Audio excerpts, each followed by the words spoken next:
Hello बच्चों, आप सभी का हार्दिक स्वागत है। हमारी जो सीरीज चल रही है आरओ कॉमर्स में क्लास 12th की, उसी को हम आगे बढ़ाते हैं और पार्टनरशिप के साथ हम आगे बढ़ रहे हैं। माई सेल्फ अभिषेक, और ये पूरा का पूरा जो सीरीज है वो 2026 एंड 27 को टारगेट करते हुए हम यहाँ पे कंसर्न कर रहे हैं, जिसके लिए हमने सपोर्टिव हमारी जो प्रेजेंटेशन है उसको लिया है। तो आप अपने नोट्स कॉपी जो भी आप बना रहे हैं हमारे साथ पढ़ना स्टार्ट कर रहे हैं, क्योंकि हम इन डिटेल में सब कुछ कवर करते हुए चलने वाले हैं। और आज का जो सेशन है वो बहुत ही इंपॉर्टेंट है, क्योंकि आज हम बात करने वाले हैं थ्योरिकल पॉइंट ऑफ व्यू से। क्योंकि अब आप अकाउंटिंग भी सीखोगे तो आपको थ्योरिकल पार्ट होना बहुत अच्छी तरीके से आपको आना चाहिए। तो आज जो हमारा सेक्शन है वो है फीचर्स ऑफ पार्टनरशिप। अब फीचर्स ऑफ पार्टनरशिप का मतलब यह है कि ये तो पार्टनरशिप के अंदर इन्वॉल्व होता ही होता है। तो यहाँ पे इसके बारे में पता होना जरूरी है कि आपने किसी के साथ मिलकर पार्टनरशिप करी है तो उसके फीचर्स क्या है, मतलब क्या क्या फीचर्स होने चाहिए, उन्हीं को लेकर अपना ये आज का सेशन होने वाला है। तो चलिए स्टार्ट करते हैं। सबसे पहले एसेंशियल फीचर्स, आपको ये आपके आंसर में बोर्ड में आपको ये फीचर्स देना ही देना पड़ेगा। सबसे पहला फीचर्स है टू एंड मोर पर्सन। मतलब पार्टनरशिप में कम से कम मिनिमम तो 2 पर्सन होना ही है और मैक्सिमम हो सकते हैं 50%। अब यहाँ पे क्वेश्चन आ जाता है जो आप नोट डाउन कर सकते हो कि एक्ट के अंदर क्या कह रखा है, उसको लेकर बहुत सारा कंफ्यूजन होता है। लेकिन हम बताते हैं कि मैक्सिमम लिमिट के लिए पार्टनरशिप एक्ट जो है वो टोटली साइलेंट है।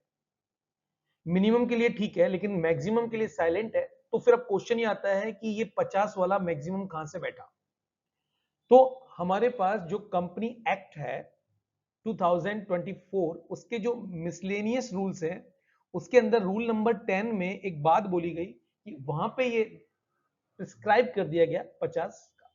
तो वहां से हम 50 का मैक्सिमम लिमिट उठा लेते हैं। दूसरा आता है competency of contract, all partner must be legal capable. Definitely कहीं कोई फॉल्टिंग नहीं होना चाहिए।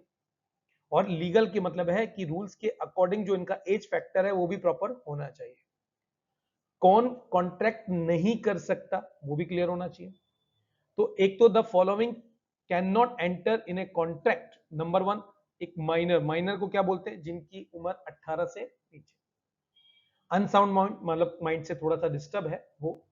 और एक डिस्क्वालीफाइड लॉ, कोई लॉ ने किसी पर्सन को डिस्क्वालीफाइड कर दिया है तो उस कंडीशन में उसको भी आप अपने साथ पार्टनर नहीं बना सकते। अगर हम बात करें माइनर पार्टनर की, चलो मान लेते हैं 16 साल का एक बच्चा है, उसको आप अपनी पार्टनरशिप में ले लेते हो। उस कंडीशन के अंदर पहली चीज तो the minor partner, while a minor cannot enter a contract, they can be admitted to the benefit of an existing partner with the consent of all the partners। जब अगर मान लो लेते भी हैं तो उसको केवल बेनिफिट्स के लिए हम ले रहे हैं, प्रॉफिट्स के लिए। और सबका कंसर्न होना जरूरी है। अगर 3 पार्टनर हैं तो तीनों का कंसर्न होना जरूरी है। और ये जो लाइबल रहेगा वो रहेगा only liable for profit not loss. याद रखिएगा, लॉस के लिए लाइबल नहीं है भाई, ये ओनली और ओनली आपका प्रॉफिट के लिए लाइबल है। क्योंकि आपने प्रॉफिट के लिए बात करी, लॉस के लिए लाइबल नहीं होगा क्योंकि माइनर के केस में। तो यहाँ पे बहुत अच्छा बोर्ड आपसे, सीबीएसई बोर्ड बहुत अच्छा क्वेश्चंस अराइज कर सकता है। तो ये नोट्स आपके लिए फीचर जो है वो बहुत ही इंपॉर्टेंट है। आगे बढ़ते हैं, नेक्स्ट फीचर्स देखते हैं।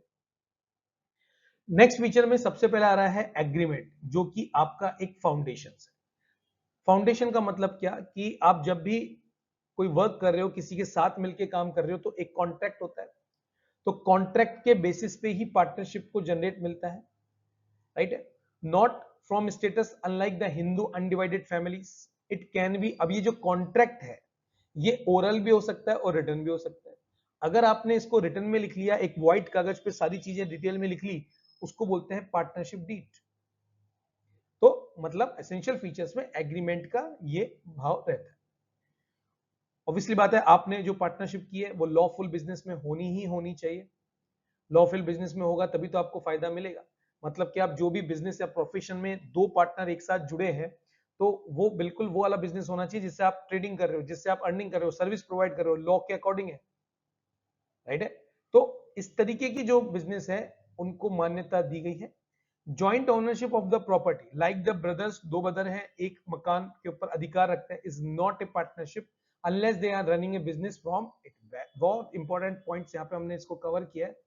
क्या आप ये बोल सकते हो सर एक मकान है उस पे दोनों भाई रह रहे हैं तो क्या वो पार्टनरशिप है? वो नहीं होगी। उसके अंदर बिजनेस कर रहे हो तो वो पार्टनरशिप का पार्ट मानी जाएगी। बहुत important part, sharing of profits. दो पार्टनर मिलेंगे तो प्रॉफिट मोटिव से ही मिलेंगे, पॉसिबिलिटी नहीं है बिना प्रॉफिट मोटिव के मिले। तो जो भी प्रॉफिट शेयरिंग रेशियो है वो क्या क्या डिसाइड हुआ है वो होना बहुत जरूरी है। इक्वल रहेगा या पर्टिकुलर प्रोपोर्शनेट पार्ट रहेगा ये भी आपके लिए जरूरी हो जाता है। तो while the sharing of profit is essential, sharing of losses is not mandatory। एक और बात इंपॉर्टेंट है कि लॉस बटेगा ये मैंडेटरी नहीं है। A partner can be exempted from loss like a minor. जैसे अभी हमने बात करी कि आप नहीं लेना चाहते, आप माइनर कंडीशंस के अंदर हो, तो इसका मतलब ये भी एक बहुत इंपॉर्टेंट पॉइंट आपके पास है जो आपको समझना चाहिए। तो नोट्स के पॉइंट ऑफ व्यू से बहुत important part, sharing of profit is the prime facie evidence but not the conclusive evidence of partnership. ये बहुत इंपॉर्टेंट पार्ट है कि पार्टनरशिप के अंदर आप जो भी आप प्रॉफिट्स बांटोगे उसका एक जो रेशियो है वो फिक्स्ड है। उसके साथ साथ लॉस के लिए जैसा हमने बताया कोई जरूरी नहीं है, तो इसी को कंसर्न करते हुए शेयर ऑफ प्रॉफिट्स का कंसर्नेशन होता रहता है। एसेंशियल फीचर्स ऑफ पार्टनरशिप के नेक्स्ट फीचर्स देखते हैं। म्यूचुअल एजेंसीज बहुत बार आता है म्यूचुअल एजेंसी के बारे में।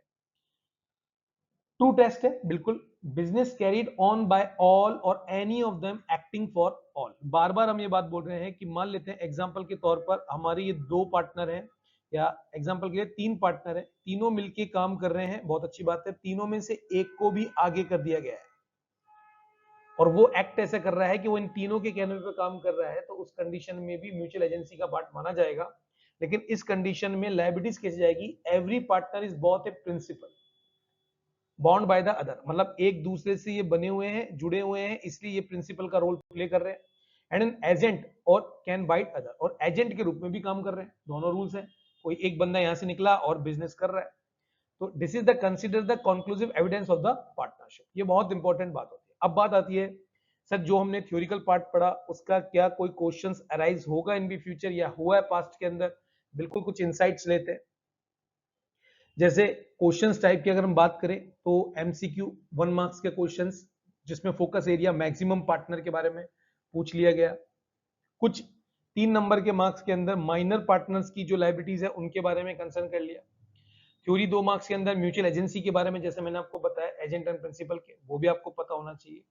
और उसके बाद इसकी किस तरीके से एप्लीकेशंस होने वाला है उनके बारे में भी पूछ लिया। अनसाउंडेड माइंड अगर जोड़ता है तो क्या किस तरीके से इंपैक्ट होने वाला है। तो ये सीबीएसई ने प्रीवियस ईयर्स क्वेश्चन में इस तरीके के क्वेश्चंस मार्क्स वाइज भी और एप्लीकेबल बेसिस भी निकाले हैं। तो इसका मतलब ये साउंड बहुत इंपॉर्टेंट है। तो ये आपको बहुत अच्छी तरीके से फीचर्स पता होना चाहिए स्कूल के पॉइंट ऑफ व्यू से भी और एग्जामिनेशन पॉइंट ऑफ व्यू से भी, और इन भी फ्यूचर जब आप सीएसीएस करेंगे तो उसके हिसाब से भी आपको पार्टनरशिप के फाउंडेशंस क्लियर होने चाहिए। तो यहाँ पे हमने बात करी फीचर्स की, ये तो होना ही चाहिए। अब जब दो पार्टनर जुड़ गए तो जुड़ने के साथ उनके राइट्स, उनके अधिकारों की भी हम बात कर लेते हैं। ए और बी, मान लेते हैं दो पार्टनर हमारे साथ जुड़ गए हमारी पार्टनरशिप में। मान लेते हैं ये है मिस्टर ए और ये है मिस्टर बी, मान लेते हैं। अब ये दोनों मिलके कोई ना कोई बिजनेस करना चाह रहे हैं, इसका मतलब ये दोनों राइट्स में होंगे। ऐसा नहीं हो सकता कि ए ने बोला कि मैंने इस बिजनेस में 1 लाख रुपीज लगाया है और तूने तो ओनली 20,000 रुपीज लगाया है, तो मैं तेरे राइट्स को छीन लूंगा पैसों के बेसिस पे। ऐसा नहीं हो सकता। राइट है, पार्टनरशिप में आते हो तो राइट्स बन जाते हैं। अब वो क्या राइट्स बन जाते हैं, नेक्स्ट स्लाइड्स। तो यहाँ पे आप देख रहे हो कि राइट्स ऑफ पार्टनर्स यहाँ पे बहुत बार एग्जाम में क्वेश्चंस पूछा गया है, इसलिए ये थ्योरिकल पार्ट के हिसाब से आईएमपी मतलब इंपॉर्टेंट पार्ट है। सबसे पहले हमने इसको डिवाइड करने के पॉइंट ऑफ व्यू से 3 पार्ट में डिवाइड किया है। मैनेजमेंट एंड कंसल्टेशन बेसिस पे क्या राइट्स है, इंस्पेक्शन ऑफ बिजनेस के पॉइंट ऑफ व्यू से क्या राइट्स है, एंड प्रॉफिट शेयरिंग रेशियो के हिसाब से क्या राइट्स है बच्चों। सबसे पहले अगर मैनेजमेंट बात करें, राइट टू पार्टिसिपेट, मतलब कि डे टू डे जितनी भी बिजनेस में एक्टिविटी होती है उस बिजनेस एक्टिविटी के अंदर हर पार्टनर पार्टिसिपेट करेगा। लेकिन एग्जेम्पशंस भी है, अगर माइनर पार्टनर है तो वो पार्टिसिपेट नहीं करेगा मैनेजमेंट के अंदर। और फिर कोई भी डिसीजन हो रहा है तो दूसरे पार्टनर से आपको कंसल्ट करना पड़ेगा। Every partner has to right to be heard and consult. सुनना पड़ेगा और कंसल्ट भी करना पड़ेगा, राइट है, ये इसके राइट्स में आता है। Inspection of books, every partner एक राइट रखता है कि जो भी उसकी बुक्स मेंटेन की है पार्टनरशिप में, तो वो उसको इंस्पेक्ट करेगा, जिससे कि अगर कोई फ्रॉड हो रहा है तो पकड़ पाए और वो ट्रांसपेरेंसी क्लियर हो पाए। तो वो इंस्पेक्शन ऑफ बुक्स का पार्ट हो जाता है राइट्स के अंदर। प्रॉफिट शेयरिंग की बात करेंगे तो जो भी दो पार्टनर जुड़े हुए हैं उनका कोई ना कोई एग्रीड रेशो तो होगा, पर्टिकुलर एग्रीड रेशो के बेसिस पे तो पार्टनरशिप में आए हैं। तो यहाँ पे एक चीज बहुत इंपॉर्टेंट है जो आपको पता होनी चाहिए, आईएमपी लेके चल रहा हूं। If the partnership deed is silent regarding for the profit sharing, silent है, नो एग्रीमेंट है, उस कंडीशन के अंदर ये मान के चलेंगे जो भी कमाओगे वो शेयर इक्वल इक्वल होने वाला है। ये पॉइंट आपको थ्योरिकल पे बहुत इंपॉर्टेंट है। अगर पार्टनरशिप डीड नहीं है, आपने नहीं कोई बात करी हुई है, तो जो बात होगी वो होगी इक्वल इक्वल बेसिस पे। ये कुछ राइट्स आपके पास दिख रहे हैं। नेक्स्ट में देखते हैं, बहुत ज्यादा क्वेश्चंस पूछता है इसलिए इसको हमने हाईलाइट किया है राइट टू पार्टनर्स के अंदर। इंटरेस्ट ऑन लोन, तो 6% का रूल है, इसमें बहुत कंफ्यूजन रहता है, तो हम आपको क्लियर करते हैं। मान लेते हैं एग्जांपल के तौर पर ये मिस्टर ए है और ये मिस्टर बी है, और मान लेते हैं इन दोनों की एक फर्म है, ये firm. Accounting point of view से हमने बताया था फर्म अलग है, पार्टनर अलग है, लीगल पॉइंट ऑफ व्यू से सब बराबर है। मान लेते हैं फॉर एग्जांपल फर्म को चलाने के लिए ए साहब ने कुछ अमाउंट दिया, ए साहब ने 2 लाख रुपीस दे दिए और ये कह के दिए कि ये आपके लिए लोन है, याद रखिएगा लोन है, आप इसको ले लो। अब लोन है तो फर्म के लिए लायबिलिटीज बन जाती है इस पर्सन को इंटरेस्ट पे करने। अब बात ये आती है ये पर्सन तो कुछ भी 10%, 12% कुछ भी ले सकता है। अगर डीड में मेंशन हो गया कि मैं 10% लूंगा और एक्सेप्टेंस हो गया, तो उस कंडीशन के अंदर तो इंटरेस्ट देना ही देना पड़ेगा फर्म को। लेकिन अगर इंटरेस्ट का कोई भी डेटा इंफॉर्मेशन डीड में नहीं है, तो उस कंडीशन के अंदर केवल और केवल 6% ही इंटरेस्ट पे करेगा, राइट रहेगा। बहुत बार सीबीएसई में क्वेश्चंस पूछा जाता है, तो आपको इसके बारे में पता होना चाहिए, पहली चीज। दूसरी चीज एक बात और आती है कि सर जो ये इंटरेस्ट है ये तो प्रॉफिट से ही निकलेगा ना, प्रॉफिट होगा तभी तो इंटरेस्ट दिया जाएगा। तो उसके लिए भी एक नोट है, the interest is charge against the profits, mean it must be paid even if the firm इनकर ए लॉस। अगर आपकी फर्म लॉस में जा रही है तो भी आपको ये निकाल के देना पड़ेगा, मैनेज करना पड़ेगा। तो ये जो सेक्शंस है ये बहुत ही इंपॉर्टेंट सेक्शंस है, ये रेट्स याद रखिएगा। उसके बाद आता है एडमिशन एंड रिटायरमेंट। अब यहां पे एडमिशन की बात करते हैं तो new partner can not be admitted unless all existing partner agree. अगर सारे पार्टनर्स एग्री नहीं है तो नया पार्टनर नहीं आ सकता। मतलब सर अगर यहां पे हम मान के चलते हैं ये पार्टनर्स सबने मना कर दिया कि ये नया पार्टनर एंटर नहीं होगा, तो पॉसिबिलिटी नहीं है। मान लो सब रेडी हैं लेकिन ये रेडी नहीं है, तो उस कंडीशन में भी इस पार्टनर का एडमिशन नहीं होने वाला। बहुत इंपॉर्टेंट पार्ट है। दूसरा चीज right to retire, a partner leave कर सकता है एक प्रॉपर नोटिस देने के बाद। अगर वो नोटिस नहीं देगा एकदम से चला जाएगा, उस कंडीशन के अंदर बहुत प्रॉब्लम होने वाली है। प्रॉब्लम क्या होने वाली है, अगर फर्म ने कोई भी घपला कर दिया तो वो पर्सन भी लाइबल होगा, राइट है। ये जो सारी बातें आपने देखी ये राइट टू पार्टनर है। अब आपके क्वेश्चन ये आता है कि सर जल्दीबाजी में दो लोग मिले और उन्होंने पार्टनरशिप कर ली, ओरल ओरल उन्होंने बात कर ली हम ये काम करेंगे हम वो काम करेंगे, उन्होंने अपनी डीड नहीं बनाई और इन भी फ्यूचर किसी तरीके की फाइट हो गई। अब ये फाइट अगर कोर्ट में जाती है तो इसका किस तरीके से हिसाब किताब होने वाला है, मतलब कि कोई डीड नहीं है तो उस कंडीशन पे क्या होने वाला है उसको हम समझेंगे हमारी नेक्स्ट स्लाइड के अंदर। बहुत ज्यादा आईएमपी में कहता हूं इसको, आईएमपी पार्ट है इसका। अगर कोई भी डीड नहीं है, नो डीड, तो उसका सिनेरियो सेक्शन नंबर 13 में कवर होता है। अब इसको लेकर बहुत सारे जो स्टूडेंट्स हैं वो कंफ्यूज रहते हैं, तो हमने यहाँ पे मेंशन किया है the partnership deed is silent, use the table of help of memorization. अगर मान लो पार्टनरशिप डीड नहीं है और कुछ केसेस बनते जा रहे हैं, तो वो क्या है, वो प्रोविजन एक्ट 1932 में क्या दे रखा है ये आपको पता होना चाहिए। ये टेबल आपके बिल्कुल दिमाग में आप सेट करें। एक तो number 1 profit sharing ratio equal रहेगा भैया।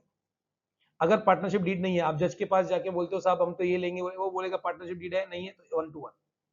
दूसरा, आपने बोला मैंने कैपिटल दिया, मुझे इंटरेस्ट चाहिए, जज बोलेगा पार्टनरशिप नहीं है, नो वर्ड अलाउड, किसी भी तरह का कोई इंटरेस्ट नहीं देंगे।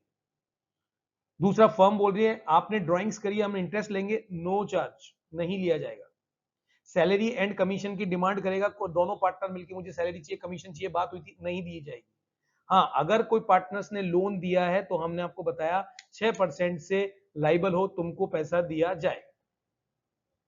तो ये बहुत ज्यादा पूछा जाता है और आपको इसको बिल्कुल अकाउंटिंग पॉइंट ऑफ व्यू से दिमाग में सेट करना है, क्योंकि इसको लेकर बहुत सारे क्वेश्चंस बन जाते हैं, पूछे जाते हैं, तो आपको ये पता होना चाहिए बच्चा। आगे चलते हैं। नेक्स्ट जो बार बार आ रही है उसे बोलते हैं पार्टनरशिप डीड। पार्टनरशिप डीड एक लीगल डॉक्यूमेंट है, दोनों पार्टनर्स के साइन इसके अंदर रहते हैं, तो आप समझ सकते हो बहुत इंपॉर्टेंट है। इसमें सारी टर्म्स एंड कंडीशंस डिफाइन रहती है। अब क्वेश्चन ये आता है व्हाई इट इज नीडेड। अब यहां पे इंपॉर्टेंट बात, law does not make it mandatory. Law नहीं कहता रिटन डीड हो, इट इज हाईली रिकमेंडेशन, होनी चाहिए ना। आप खुद सोचो, आप किसी के साथ अपने फ्रेंड्स के साथ करो, कल को व्यवहार खराब ना हो जाए, तो सारी बातें क्लियर रहे, वहां पे आपके क्या राइट्स हैं, क्या ड्यूटीज है, क्या लाइबिलिटीज रहेगी, कोई डिस्प्यूट होता है तो उस डिस्प्यूट को हम कैसे सॉर्ट आउट करेंगे, सारी क्लियरिटी प्रॉफिट्स को लेकर सब कुछ डिफाइन रहती है पार्टनरशिप डीड के। बहुत बार क्वेश्चन पूछा जाता है कि पार्टनरशिप डीड्स के अंदर क्या क्या रहता है, तो हम इसको भी 3 पार्ट्स में हमने डिवाइड किया है, basic information, financial clauses and reconstitution and settlement, सब कुछ मेंशन है। बेसिक इंफॉर्मेशन में आपका नेम क्या है, बिजनेस का एड्रेस क्या है, पार्टनर्स के नेम क्या है, फर्म का नेम क्या है, कहाँ फर्म का जो प्लेस है, नेचर है, वो सब मेंशन होता है, कब चालू होगी, क्या टारगेट है, फिक्स पीरियड है या कोई स्पेसिफिक प्रोजेक्ट के लिए पार्टनरशिप बनी है, एवरीथिंग मेंशन। न्यूमेरिकल बेसिस पे बात करें तो कैपिटल का कॉन्ट्रीब्यूशंस क्या क्या रहेगा, इंटरेस्ट इसके ऊपर चार्ज होगा तो वो रेटें क्या होगी, कैपिटल किस मैनर में रखा जाएगा, फिक्स में या फ्लैक्चुएट, घबराने की बात नहीं है, आगे समझाएंगे क्या होता है। प्रॉफिट्स बीएसआर जो होगा वो क्या रहेगा, आईओडी क्या रहेगी, इंटरेस्ट ऑन ड्राइंग्स क्या रहेगी, सैलरी और कमीशन कुछ लोगे तो क्या क्या रहोगे, एवरीथिंग मेंशन रहता है। तो this is the total financial close. अब उसके बाद आता है रिकॉन्स्टिट्यूशन एंड सेटलमेंट।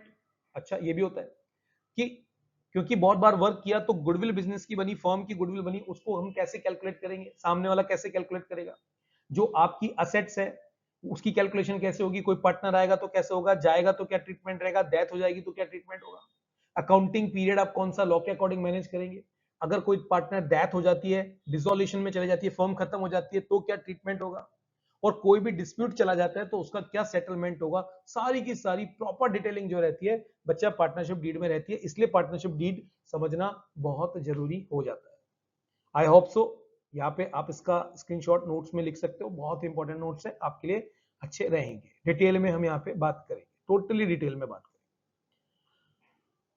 अब यहां तक हमने जो बात करी वो बात करी कि जो हमें नॉलेज थ्योरिकल पार्ट में पता होना चाहिए, लेकिन एक्ट के अंदर बहुत सारे प्रोविजंस ऐसे हैं जिनके बारे में भी आपको पता होना चाहिए कि अगर कोई रूल्स बना तो वो रूल्स किसके अकॉर्डिंग बना, ये आपको पता होगा। तो इसके लिए हम नेक्स्ट स्लाइड में चलते हैं, जो कि बहुत ही इंपॉर्टेंट स्लाइड है और आज के सेशंस का लास्ट स्लाइड है जो आपको पता होना चाहिए।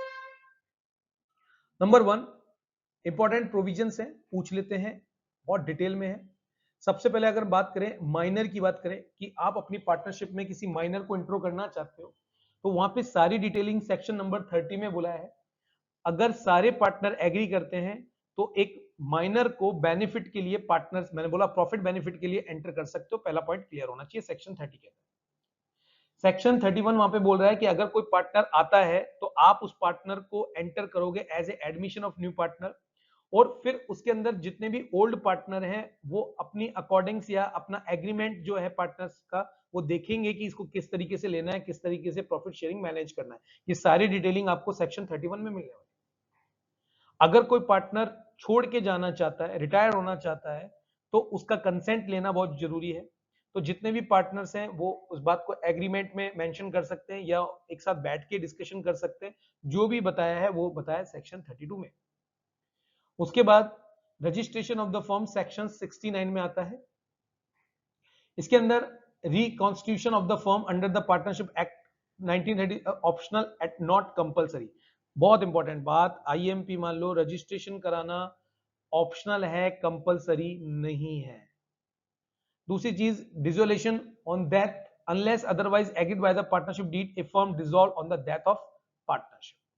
अगर कोई भी पार्टनर की डेथ हो जाती है तो ऐसा कंडीशन बन सकती है कि दो ही पार्टनर है और एक पार्टनर मर गया तो जो दूसरा पार्टनर अकेला पार्टनरशिप बना नहीं सकता, तो उस कंडीशन में फर्म जो है वो डेथ की कंडीशन में या फिर आप बोल सकते हो डिसोल्यूशन ऑन डेथ में चली जाती है। तो वो सारी जो रूल्स रेगुलेशंस है वो हैं हमारे पास dissolution of death section number 35 के। तो बच्चों आज का जो थ्योरिकल सेक्शन है बहुत ही इंपॉर्टेंट सेक्शन है। आई होप सो आपको यहाँ पे समझ में आएगा। और हाँ, चैनल अगर आपने लाइक शेयर सब्सक्राइब नहीं किया है तो अभी भी अपने फ्रेंड्स जो पढ़े नहीं है पढ़ नहीं रहे प्लीज उनको शेयर करें। यहाँ पे इन डिटेल में मेरा लेक्चर्स आपके पास आने वाला है। आज के लिए इतने, मिलते हैं नेक्स्ट लेक्चर।